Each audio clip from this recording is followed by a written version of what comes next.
Welcome to Real Rockford Files, for tales of the paranormal, supernatural, and the flat-out unbelievable. Today I'm going to be sharing stories of Bigfoot. Let's get into it. Story 1. Kodiak resident Dana Jacallin is sure he'd had several encounters with what some Alaska natives call hairy man, the creature known in the Pacific Northwest as Bigfoot. He's also sure the creatures have given him a distinct message: leave us alone. Jacallin's fascination with the creatures goes back to a cold morning in 1979 in the remote Etolan Island area near Wrangell. He and his hunting partner were hoping to harvest some of the deer they knew inhabited an alpine meadow at the head of the fjord. Jacallin wrote the following about his experience.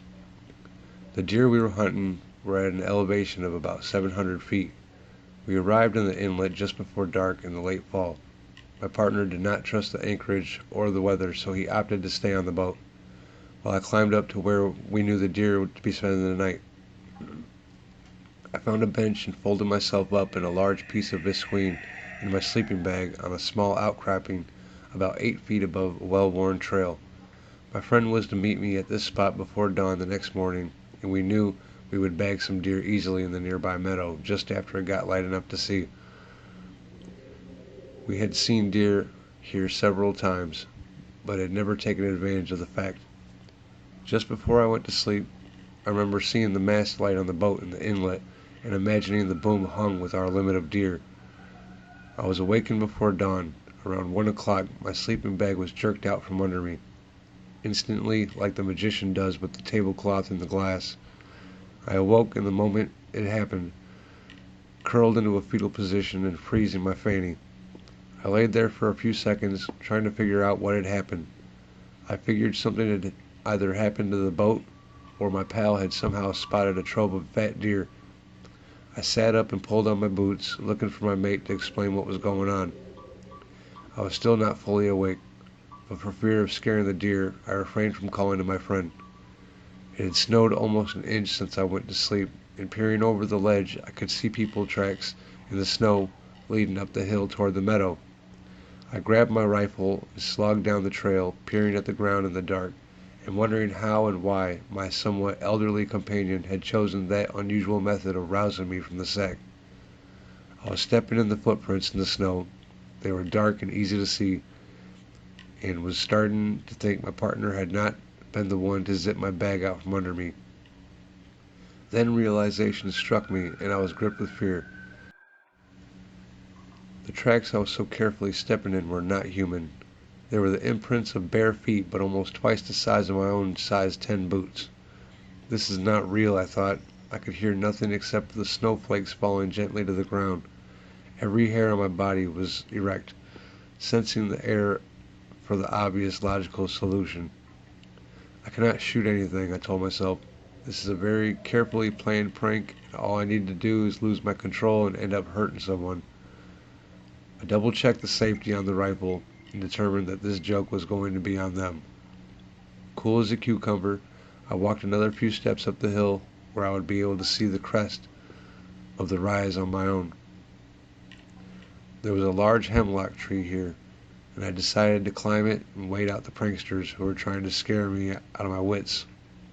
Checking the sky, I noticed that within a few minutes the clouds would reveal the full moon, providing me with enough light to see what was going on.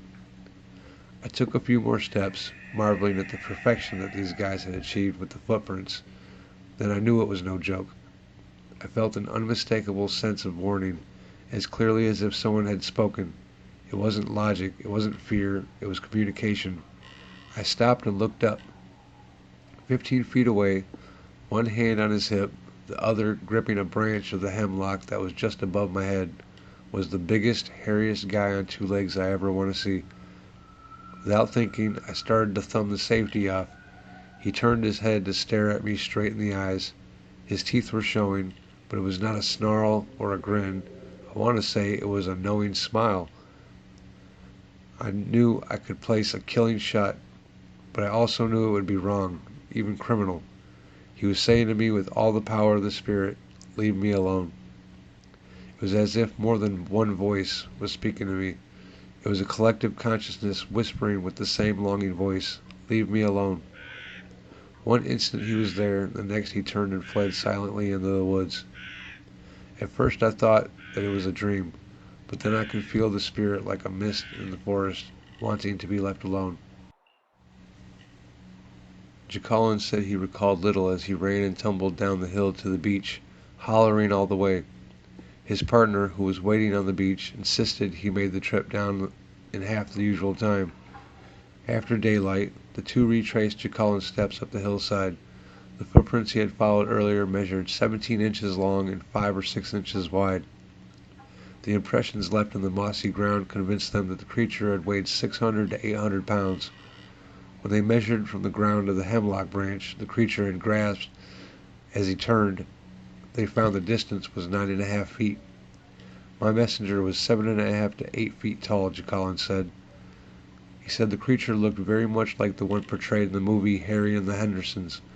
This one was equally as large, but more lean. He had long, silky hair. On his arm it was a good 6 inches long. He walked erect and he was quiet. He made no sound. He was graceful. His movements were graceful. I couldn't see his face too well, but it seemed like his skin was leathery. His eyes were dark. He had a glint in his eye. He had intelligence. A short time after that encounter, he said, the Wrangell sentinel carried a photograph taken from the air of the tracks of a two-legged creature in the deep snows of the mountains. Jacqueline, who was 40, was raised on a homestead in the Talkeetna Mountains and has spent his share of time in the Alaska bush. He realized that telling his story will convince some people he is more in the business of hot air than cold. But as he says, I've spent enough time in the woods to know the difference between when something is scaring me and I'm scaring myself. There's no question in my mind about what I saw. Twice more during the 5 years he trapped in the area, he became convinced the creatures were nearby and letting him know he was not welcome. A year and a half after the first incident, he set 40 to 50 traps in a new area rich with mink sign, only to come back the next day to find the traps had all been sprung. Thinking his adversary was maybe a crafty wolf, he moved some and reset some. When he returned the next day, the traps were again sprung, but there was a stick left in one, clearly not something one would expect of a wolf. Again he reset some of the traps and moved others. He returned the third day, again beaching his skiff in the same spot and following the same path to avoid spreading his scent. All his traps were gone. As he walked along the trail, pondering the mystery, he found himself following in what he thought were his own tracks. Then I realized they were alongside the trail, and that I always stuck on the trail. He said the stride was 1.5 my usual stride, 5 to 6 feet, and they left a deep impression in the moss. I realized it was the Sasquatch giving me a warning not to be in the area. As I launched the skiff, I heard a rattling sound in the water. I looked down, and the traps were in a pile by the skiff. Jacqueline said he knew the area well, and knew there were no other people in the area. In spite of the signs, the area would provide lucrative furs, he said. The old trap sign he found told him it had not been trapped since 1939. I pulled out of the creek. I didn't disturb any other places in that area, he said.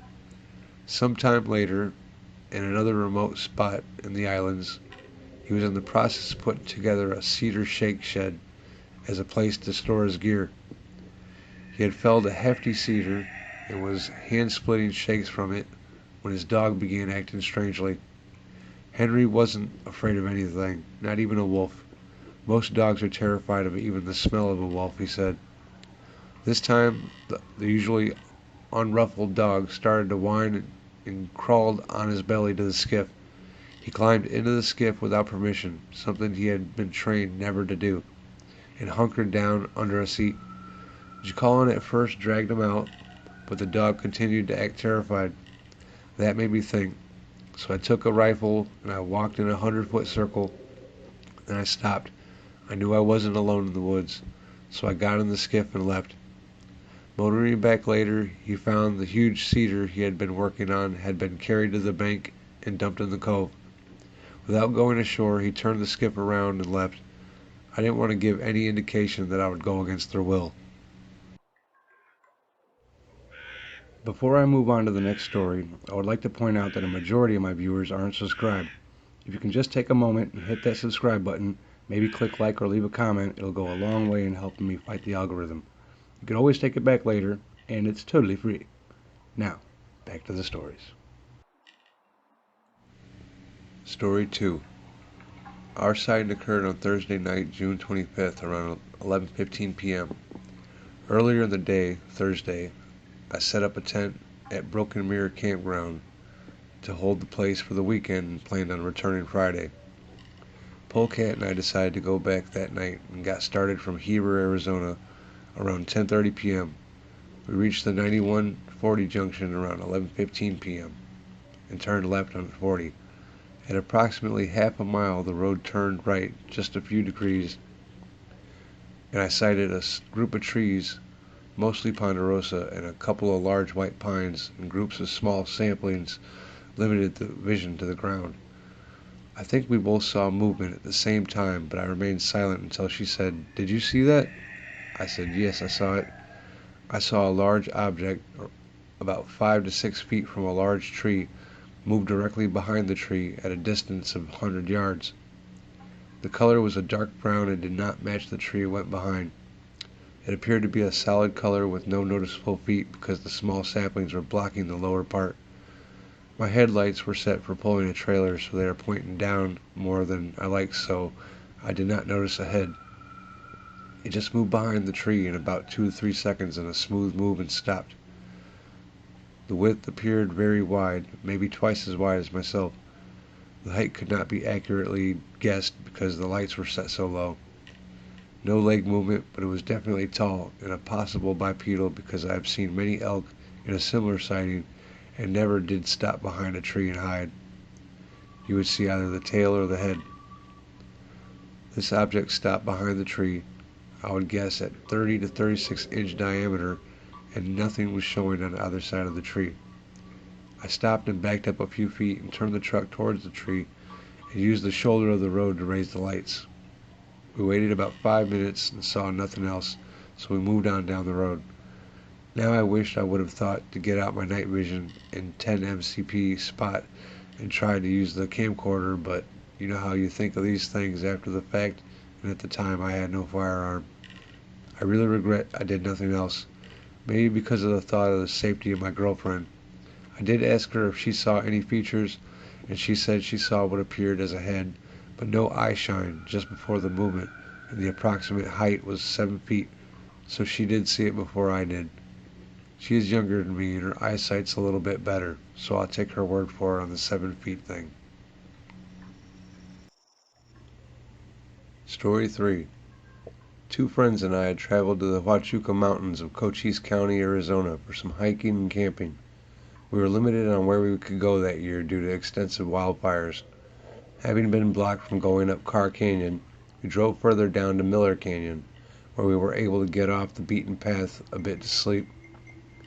The three of us slept in a small dome tent that we pitched about 20 yards off the dirt road. We did not see another car up on the road where we were that night. I awoke in the middle of the night to my friend sitting up in his sleeping bag yelling. The ceiling of our tent was mesh, and we could look through it and see the night sky. When his yelling awoke me, I asked him what was going on. He told me he just saw Bigfoot. I kind of smiled, but I could see the grave look on his face. I again spoke to him about his experience recently, January 2013, and he explained his experience thus. "Dude, I saw it. I know what I saw and still remember it. I wasn't dreaming. It's just as vivid as when it happened. I looked up through the tent and saw its face looking at me. The moon was bright and behind where it was standing, making it hard to distinguish facial features. I could see a perfect silhouette. Its head was pretty long, and it didn't really have much of a neck. Its head seemed to just merge with its shoulders. It was big, at least 8 feet.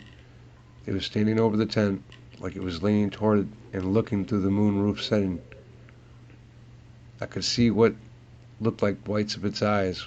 We stared at each other for like 30 seconds before it was gone. When the Sasquatch moved away, my friend yelled in fright. We did not attempt to leave the tent or go in pursuit of it. I have 100% trust in this friend. We joke around quite often, but I can attest that he is not joking with this. I believe his account to be authentic. I myself have been hiking in the Wasatch Mountains of Utah and had the distinct impression, almost tangible, that I was being observed. The feeling caused me to stop and look around, but I saw nothing. The feeling persisted, so I started to sing while I walked. I have been alone in the woods before, but this feeling was unique. I was bushwhacking through an aspen grove around Mount Pinogos at the time, which I am now aware has been something of a hot spot for sightings in Utah. I have since learned that this feeling of being watched is a common phenomenon that often precedes sightings. If I had known this then, I would have been more vigilant.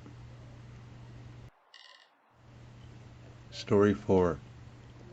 I want to tell you about the strange goings-on in the place I own out here in Prescott, Yavapai County, Arizona. We have the remnants of what used to be a working ranch from years ago.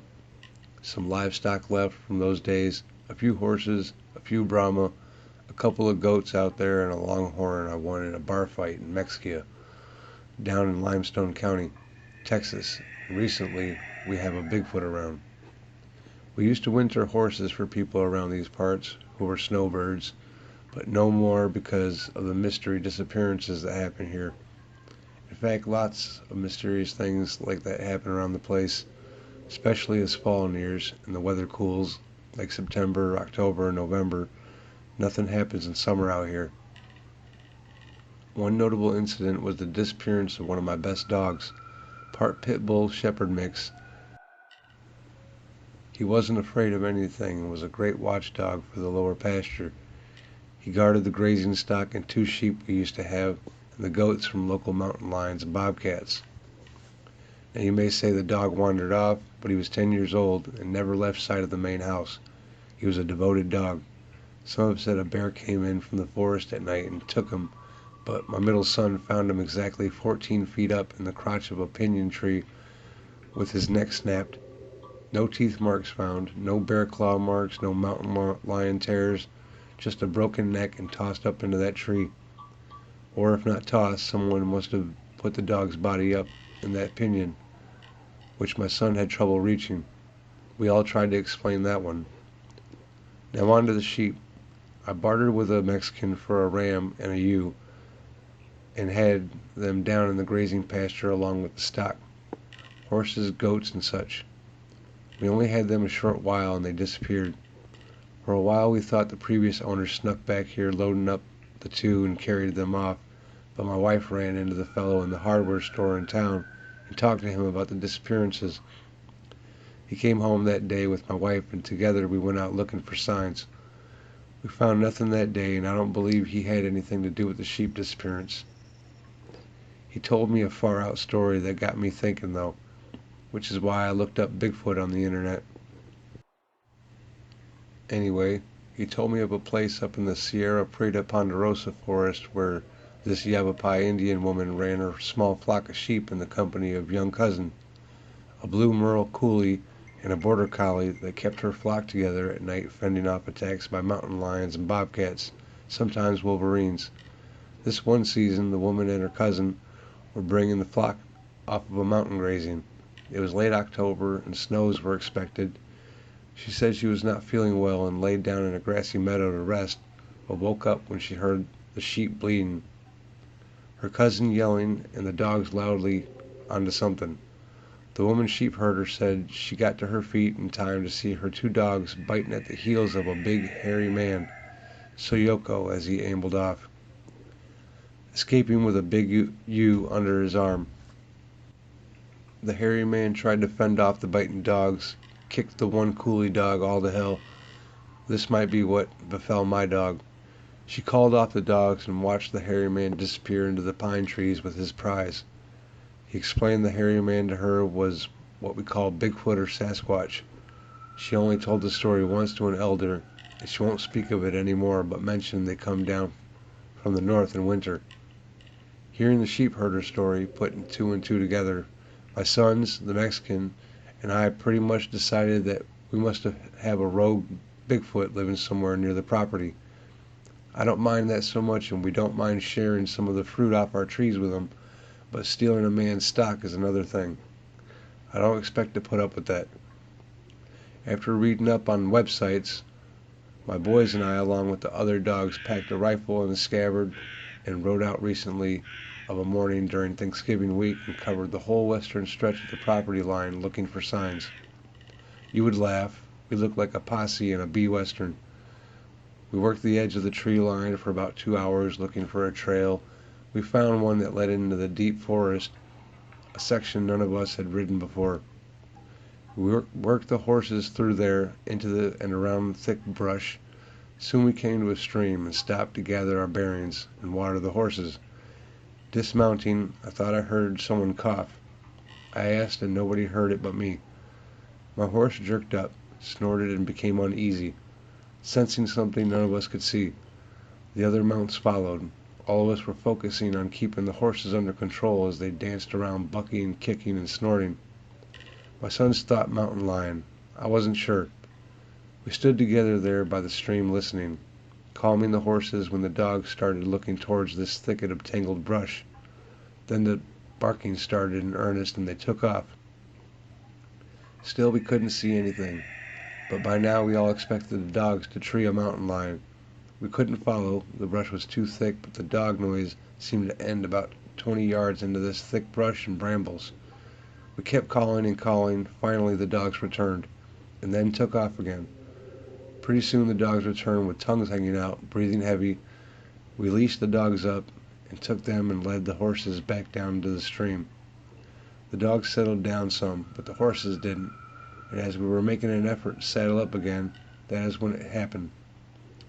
There came this howl that lengthened into a scream that at first sounded like a Brahma fart, low, guttural, and drug out, ending up in a high-pitched drone like a woman screaming bloody murder.